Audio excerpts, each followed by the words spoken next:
İran'ın Rusya'dan almayı planladığı Su-35 uçaklarıyla ilgili bir araştırma yaptığım sırada İran Hava Kuvvetleri'nin elinde bulunan bazı F-4 uçaklarının burun kısımlarındaki kartal boyaması dikkatimi çekti.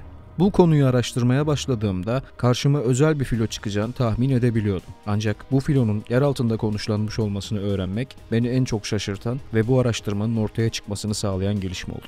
GZT tarafından yapılan bu araştırmada Osintürk'ün sağladığı açık kaynak istihbarat desteğini kullanarak İran'a ait bazı yeraltı tesislerini ve bu tesislerin sahip olduğu yetenekleri inceleyeceğiz. İran neden yeraltı askeri tesisler inşa ediyor? Bu tesisler gerçekten ihtiyaç duyulduğunda kendilerinden bekleneni yapabilecek mi gibi sorulara tek tek cevap arayacağız. İran'ı incelemeden önce İran ordusunda Amerika Birleşik Devletleri üretimi F-4 uçaklarının İran Hava Kuvvetleri'ne ne zaman katıldığını bilmekte fayda var. İran, 1979 devriminden önce Şehrızad Pehlevi tarafından yönetilen ve Orta Doğu'da ABD'nin en güvendiği ülkelerden birisiydi. Bu dönemlerde İran, ABD'den F-4 ve F-14 gibi döneminin etkili savaş uçaklarıyla iyi bir hava kuvveti yapısı kurmuştu. Ancak durum 1979 devrimi ve ardından gelen ambargoların ardından tersine döndü. İran, Rusya'dan yeni nesil uçaklar tedarik edene kadar eldeki uçaklarını korumaya çalıştı. Bu çabanın bir gerekliliği olarak da yeraltı hava üsleri ortaya çıktı. Tabii İran'da yeraltına inşa edilen askeri yerleşkelerin tamamı hava üssü değil. Ancak biz işe bu üslerden en ilginç olanı ve hakkında en çok bilgiye sahip olduğumuzla başlayacağız. OKAP-44 ya da İranlılar için Kartal Yuvası. Orta Doğu 24 saatin çok uzun olduğu ve dengelerin dakikalar içinde değişebileceği bir coğrafya olması sebebiyle hemen herkesin kendine özgü önlemler geliştirip kendini güvence altına almaya çalıştığı bir saha. Burada düştüğünüz takdirde ayağa kalkmaya fırsatınız olmadan düşmanlarınızın başında belirdiğini ve sizi tekmelemeye başladığınızı görmeniz en muhtemel senaryo. Yani ayakta kalmanız ve ayakta kalmak için kimi zaman şaşırtıcı olacak önlemler almanız gerekebilir. İran tam da bu noktada aldığı bazı şaşırtıcı ama stratejik önlemlerle bu konuda güzel bir örnek. Toplam yüz ölçümünün yaklaşık %60'ı dağlık alanlardan oluşan İran'ın birçok noktasında farklı amaçlarla dağların içinde inşa edilen çok sayıda askeri tesis mevcut. İran'ın güneyinde Hürmüz Boğazı'na yakın bir konumda bulunan, Dubai'nin hemen karşısındaki Bandar Abbas şehrinin kuzeyinde dağların içine inşa edilmiş olan OKAP-44 askeri hava üssü de bunlardan sadece birisi. OKAP-44 açık kaynaklarda yer alan bilgilere göre en az bir F-4 filosuna ev sahipliği yapıyor. Üste görev yapan uçaklar burun kısımlarındaki kartal sembolüyle diğer İran F-4'lerinden ayrılıyor. İlk kez geçtiğimiz yıl üst düzey komuta heyetinin yaptığı ziyaret sırasında basıla tanıtılan OKAP-44'ün inşasına yönelik faaliyetlerin 2014 yılında başladığı biliniyor. Üssün görevleri arasında görev alanı Basra Körfezi olan ABD donanmasının 5. filosundan gelebilecek olası tehditlere cevap vermek veya 5. filoya tehdit oluşturmak amacı taşıdığını söylemek pek de yanlış olmaz. Kireç taşından oluştuğu tahmin edilen dağların içi oyularak inşa edilen tesisin amacı savaş uçaklarını dağın içinde inşa edilen hangarlarında muhafaza etmek ve İran'a yönelik olası bir saldırıda bu uçakları ilk saldırı dalgasından sağlam çıkarıp cevap verebilecek şekilde faal tutmak. Dağların içine yapılmış askeri tesislerin askeri ekipmanları ve araçları hava saldırılarından ve sığınak delici mühimmatlardan koruması hedefleniyor. Peki tüm bu önlemler İran'ın elindeki uçakları koruyabilir mi? Uçuş pistlerinin zaten halihazırda açıkta olması. Bu pistler imha edildiğinde uçaklar zaten doğal olarak işlevsiz hale geliyor. Yani operasyonel kabiliyetini bitirmiş oluyorsun.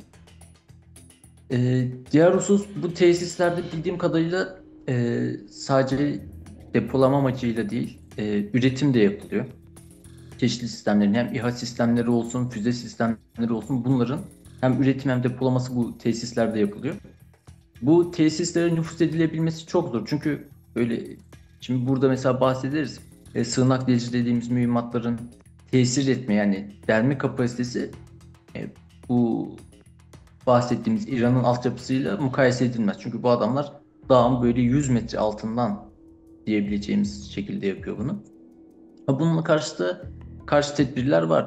İşte biz mesela bunu Zeytin Dalı Harekatı'nda uygulamıştık. Zeytin Dalı Harekatı'nda teröristler dağın böyle altını oyarak oraya bir kendilerini depolama alanı veya başka bir amaçla kullandıkları bir alan oluşturmuştu.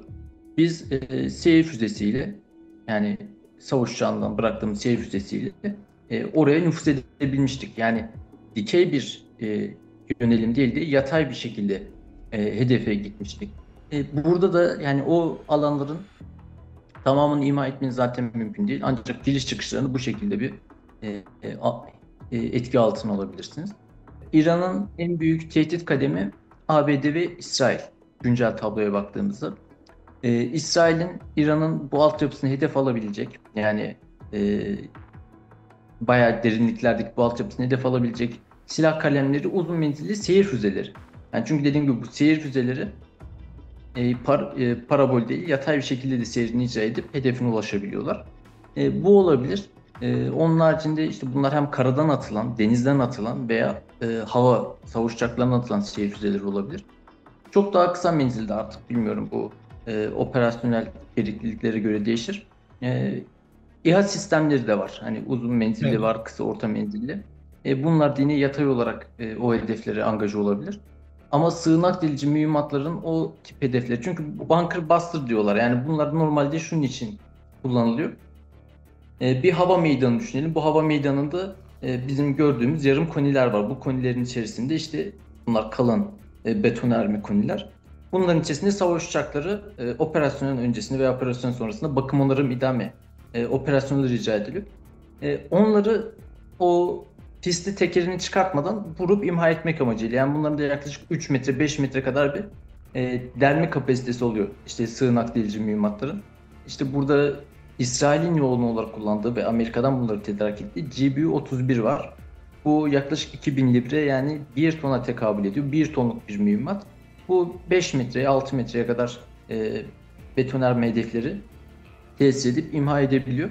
Ama burada bizim bahsettiğimiz İran'ın dağların içine oyarak yaptığı altyapıları birkaç yüz metrelik, belki de artık derinliklerde olduğu için buraları o mühimmatların tesis etmesi imkansız.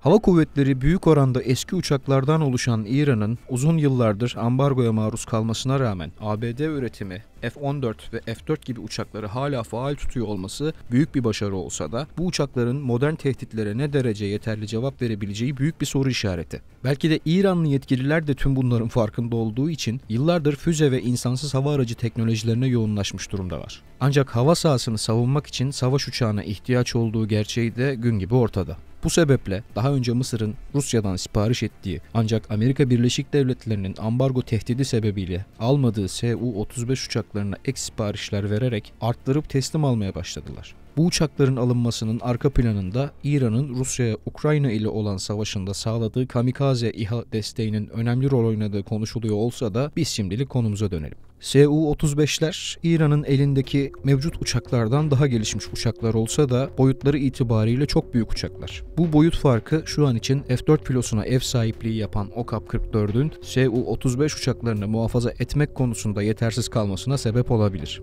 Bu ihtimal İran ordusunda görev yapan üst düzey isimlerin OKAP-44 gibi farklı üsler bulunduğuna yönelik iddialarını da güçlendiriyor. İran ordusunun ilerleyen dönemde elinde bulunan F-4 ve F-14 uçaklarını yeni nesil Rus uçaklarıyla değiştirmeyi hedeflemesi de ülkenin farklı bölgelerinde dağların içine inşa edilmiş farklı hava üslerinin bulunduğu ya da bu amaçla inşaatların devam ettiği ihtimalini arttırıyor. Ancak hava üssüne ilişkin çekilen uydu görüntülerinde açık alanda maket olduğu düşünülen Su-35'lerin bulunuyor olması, üssün bu uçakların sığacağı şekilde tasarlanmış olabileceğinin de bir emaresi olarak yorumlanıyor.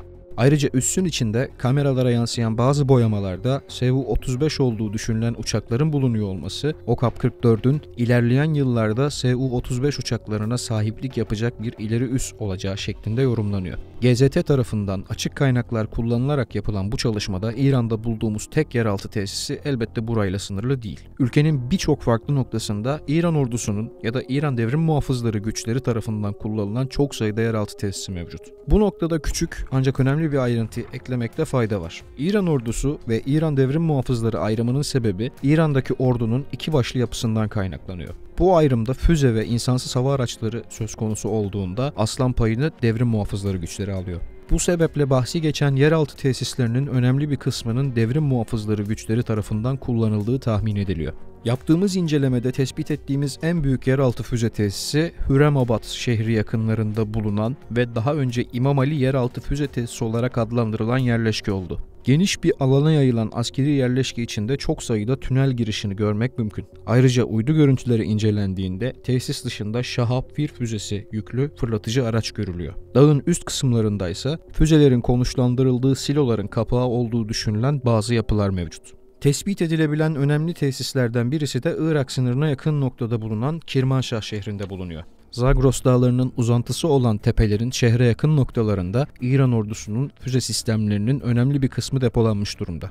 Füze fırlatıcı araçlar üzerinde bulunan ya da kısa sürede atışa hazır hale getirilebilecek olan çok sayıda farklı füze çeşidi Kirmanşah şehri yakınlarındaki tünellerde bulunuyor. Üssün füze fırlatıcı araçlar atışını yaptıktan sonra içeri girip tekrar yükleme yapmayı kolaylaştıracak şekilde inşa edildiği tahmin ediliyor. Açık kaynaklara yansıyan bilgilere göre tesisin devrim muhafızları idaresinde olduğu iddia ediliyor. İsrail basınında yer alan iddialara göre de Kirmanşah şehrine yakın bir noktada bulunan yeraltı üssünde çok sayıda füze sistemi bulunuyor. Kıyam 1 ve Fatih 110 füze sistemlerinin atışa hazır halde konuşlandığı tesisin açık kaynaklara yansıyan hava savunmasını dağın çeşitli noktalarına yerleştirilmiş Zu-23 uçak savar sistemi sağlıyor. Hava savunması konusunda farklı önlemlerin de bulunuyor olma ihtimali yüksek olsa da açık kaynaklarda yer alan bilgilerin kısıtlı olması sebebiyle bu konuda farklı bir bulgu bulunmuyor. Bir diğer yeraltı tesisinin İran'ın kuzeyinde Tebriz ve Urmiye Gölü arasında bir noktada olduğu görülüyor.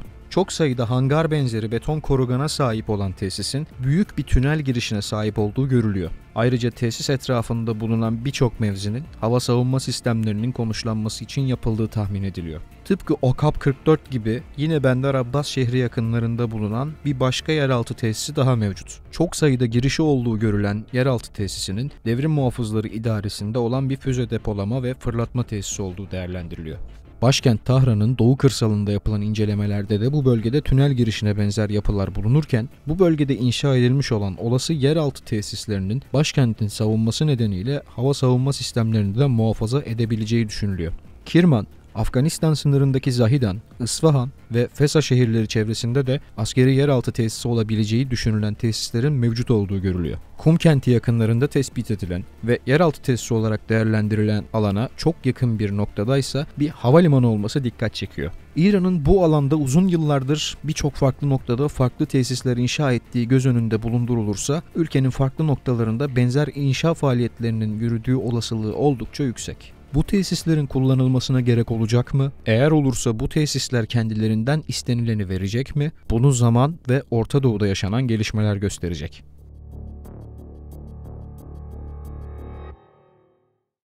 İran'ın Rusya'dan almayı planladığı Su-35 uçaklarıyla ilgili bir araştırma yaptığım sırada İran Hava Kuvvetleri'nin elinde bulunan bazı F-4 uçaklarının burun kısımlarındaki kartal boyaması dikkatimi çekti. Bu konuyu araştırmaya başladığımda karşıma özel bir